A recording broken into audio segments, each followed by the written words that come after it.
You disrespected me. That was a mistake. I didn't mean to offend. Your apologies mean nothing now. I didn't know his name yet. I only knew the room changed when he walked in. Conversation lowered, shoulders straightened. Men who had spent the evening interrupting one another suddenly remembered how to listen. That was the first thing I learned about Seo Kang-in. He never shouted. He never needed to. The cold Korean Mafia boss could make a room obey with one look. That night, on the 40th floor of a glass tower, 12 powerful men avoided his eyes. Except me. But I'm getting ahead of myself. My name is Journey Winslow. I was 28, overworked, underpaid, and coordinating my third private dinner that month for a catering company that treated competence like something women were supposed to donate for free. I wasn't a guest. I was there to check the wine, manage the servers, solve problems before anyone important noticed them, and disappear. Then Weston Cole snapped his fingers at me. Not once. Twice. Like I was a dog he expected to come running. "This wine is warm," he announced, loud enough for the whole table to hear. "Do I need to teach you how a bottle chiller works, sweetheart?" A few men laughed. One assistant stared down at her plate. I felt heat rise into my face, but I didn't lower my eyes. I picked up the bottle, checked the label, and looked back at Weston. "This vintage is meant to be served at 62 degrees, sir. It's currently at 61. His smile disappeared. I set the bottle down carefully. "If you'd prefer it colder, I can bring you ice water." The table went silent. Weston leaned back. "Excuse me, you heard me." I wasn't yelling. I wasn't disrespectful. I was simply finished shrinking so a powerful man could feel taller. That was when I felt it. Someone watching me. At the head of the table sat a Korean man in a black suit, dark hair brushed back, a trace of ink disappearing beneath his collar. He hadn't joined the laughter. He hadn't touched his wine. He had watched the entire exchange with the stillness of someone used to other people losing control before he ever did. I turned toward him. Our eyes met, and Seo Kang-in froze. Not paused. Froze. His fingers stopped against the side of his glass. His jaw went still. Even the man beside him noticed. For 3 full seconds, the most feared man in that room looked at me as if every other person had vanished. I didn't know businessmen called him untouchable, or that his family name carried weight through companies, private clubs, and an old Korean organization nobody discussed in public.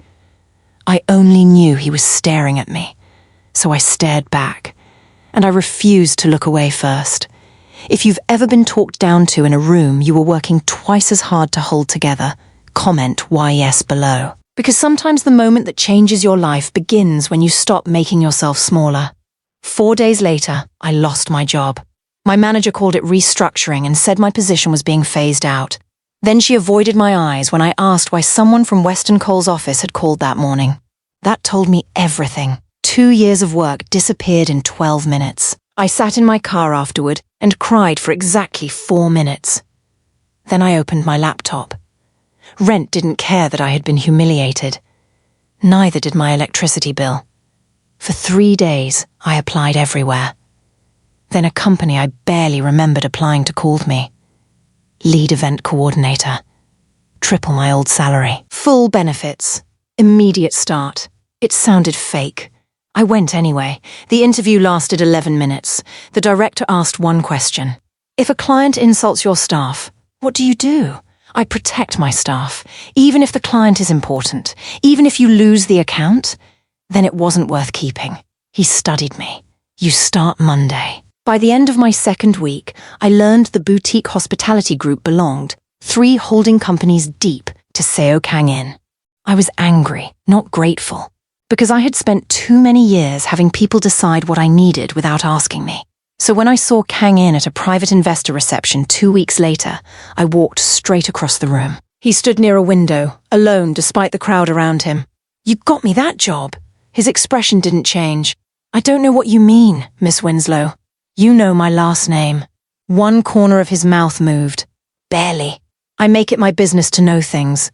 I didn't ask you to rescue me." His eyes settled on mine. "I know." "Then why did you interfere?" "Because I watched a capable woman get punished for refusing public humiliation." My anger stalled. He continued.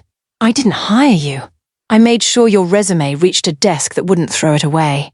That's still a favor. No, he said. A favor gives you something you didn't earn.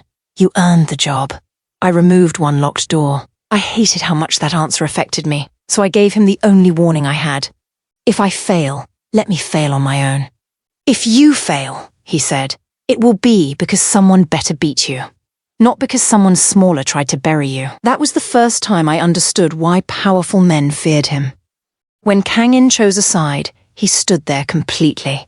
Over the next several weeks, I saw the difference between his reputation and the man himself through moments that mattered.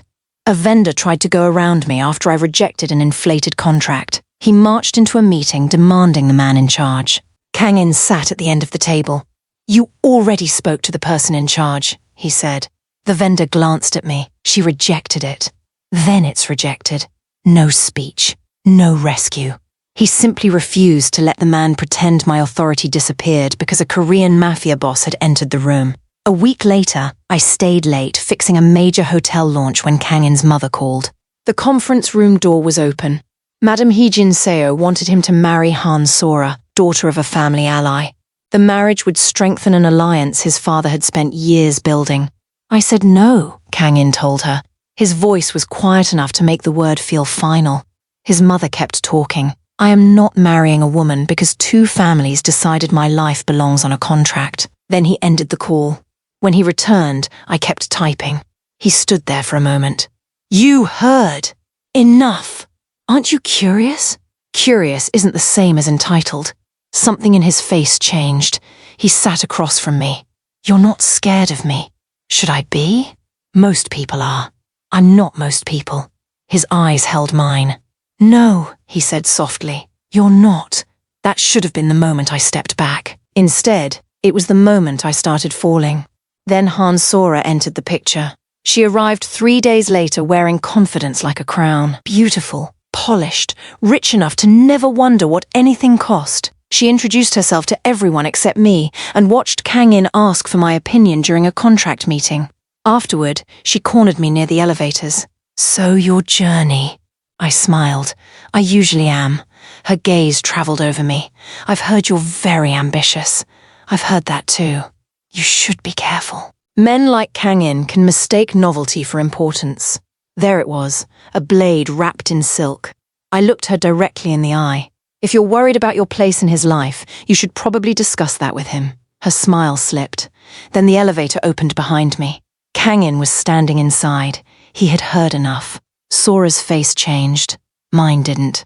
I stepped into the elevator beside him. When the doors closed, he asked, She threatened you? No. Almost insulted me. His jaw tightened. I can handle Sora. I know. But stop trying to solve every problem before I touch it. He looked at me for a long second, then laughed once. When the doors opened, the two men waiting outside looked more shocked by that sound than they would have been by a fire alarm. That was when I realized the cold Korean mafia boss wasn't softer. He was different around me. And people noticed. If you're enjoying Journey, refusing to be intimidated by money, reputation, or status, subscribe now, because the people watching Kang-in change were about to decide she was the problem. Weston Cole came back into my life 2 weeks later. His company wanted part of the hospitality expansion I was managing. I rejected their proposal because a hidden clause could have cost our company millions.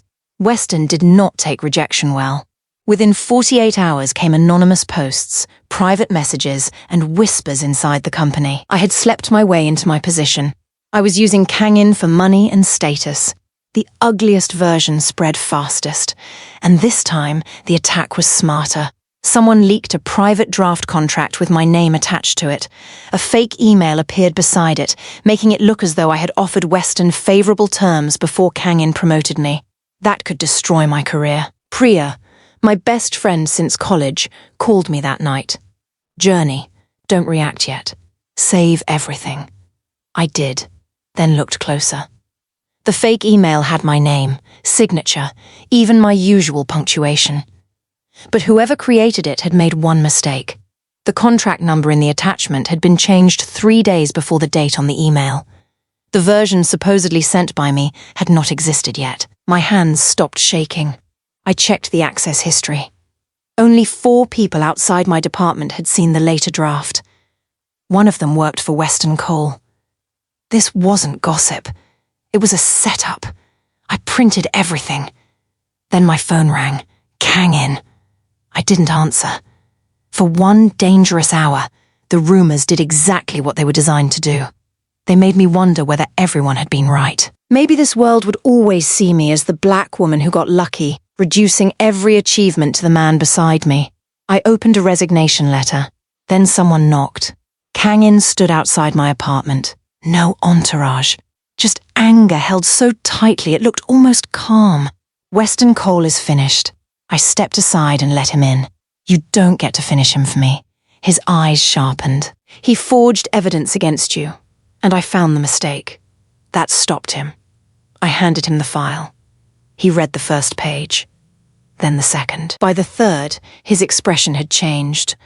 Not with fury. With recognition. You found this yourself. Yes. What do you want me to do? It was the first time he asked instead of decided. Stand beside me. Don't stand in front of me. Something in him went still, just like the first night. Then he nodded. Tell me where. The following Friday, Weston expected to close the biggest deal of his year at a private foundation dinner attended by investors, directors, Kang in's mother, Sora, and people who had repeated the rumors. Sora's family expected an engagement announcement. I knew because Madame Seo told Kang in within earshot of half the room. This ends tonight. You either protect the alliance or embarrass this family. Kang in looked at her, then at me. For the first time, I understood the real cost of choosing me. Legacy. Weston rose to present his proposal and smiled at me like I was still the woman carrying his wine. Before we proceed, I said, there's an issue with the contract. He laughed. Journey, this is a board matter. Kang in didn't move. I did. I walked to the screen. This forged email was distributed using my name. The room changed. Weston's smile disappeared. I showed the date. Then the contract revision. Then the access log. 1 fact at a time. No screaming. Just proof. The document attached to this email did not exist on the date I supposedly sent it. Silence. I clicked again. This account accessed the later version 72 hours afterward. Weston stood. You have no idea what you're implying. I'm not implying anything. I turned toward him. I'm showing everyone what happened. His own legal advisor leaned toward him. Sora stopped smiling. Madame Seo said nothing. Then Kang in stood. The room went quiet. Weston looked at him as if expecting protection. He had misunderstood everything. Kang in's voice was calm. Journey Winslow runs my company's most successful hospitality division because she is the most capable person I have ever hired. He looked around the room. She did not receive her authority from me. She earned it. Then he faced Weston. And the next person who confuses my respect for her with permission to disrespect her will answer for their own choices. Weston tried to speak. Kang in lifted one hand. He stopped. Not because Kang in threatened him, but because every investor had already seen the evidence. Weston's deal collapsed before dessert. His company opened an internal investigation the next morning. The people who repeated his story suddenly became very interested in saying they had never believed it. The woman he had snapped his fingers at had just ended the lie he built to destroy her, and she never raised her voice. But Kang in wasn't finished. His mother stood. What about Sora? The room tightened. Kang in looked at Sora first. You deserve someone who chooses you freely. Then he turned to his mother. If an alliance requires me to humiliate the woman I love, it isn't loyalty. My heart stopped because he had finally said it where it could cost him something. Madame Seo's face hardened. You would risk everything for her? Kang in looked at me. No. Then he surprised everyone. I would risk everything for the right to choose my own life. Journey is the first person who ever looked at me and expected me to be a man before she cared what my name could do. He walked toward me. Not as the untouchable Korean Mafia boss everyone feared. Just Kang in. I froze the first time you looked me in the eye, he said. Do you know why? I shook my head. Because everyone else saw my reputation first. You saw me. My throat tightened, he continued. And I have spent every day since trying to become someone worthy of being seen that clearly. That was the answer I had needed. Not protection. Not money. respect, choice, partnership. He turned back toward the room. Journey Winslow is not my weakness. She is not my project. She is not a woman I rescued. Then his eyes returned to mine. She is the woman I love. And if she ever agrees to marry me, it will be because she chose me too. I smiled. Better. A few people laughed nervously. Kang-in kept watching me. So what happens now? He asked. Now you ask properly. His eyebrows lifted. Here? You made the announcement here. That tiny smile appeared again. Then, in front of people who once saw me as invisible staff, Seo Kang-in asked me whether I would build a life with him. I let him wait 3 seconds. The same 3 seconds he had frozen the first time our eyes met. Then I said yes. 8 months later, we married in a small ceremony overlooking the same skyline where the story began. Priya cried before I did. Sora sent flowers with a note. Choose freely. Madame Seo came too. She never became warm overnight. People rarely change that neatly. But she came. When she introduced me to an old friend, she didn't call me Kang-in's wife first. This is Journey Winslow. She runs our hospitality division. That mattered. Weston Cole was not invited. Nobody missed him. The city still called Kang-in cold, powerful, untouchable. Men still lowered their voices when the Korean Mafia boss walked into a room. But every night, before we turn off the lights, he says the same thing. You looked me in the eye when nobody else would. And every time, I remind him of something he finally understands. I wasn't brave because I wasn't afraid of him. I was brave because I had spent too much of my life being underestimated to ever hand another person the power to decide my worth. That first night, I thought I was defending myself from one arrogant man. Kang-in thought he was watching a bold black woman refuse to look away. Neither of us knew we were learning the same lesson. Being feared and being respected were never the same thing. If this story gave you the ending you came for, tell me in the comments. Would you have looked Kang-in in the eye or looked away? Because sometimes the strongest love story doesn't begin with rescue. Sometimes it begins with respect. And one woman refusing to bow.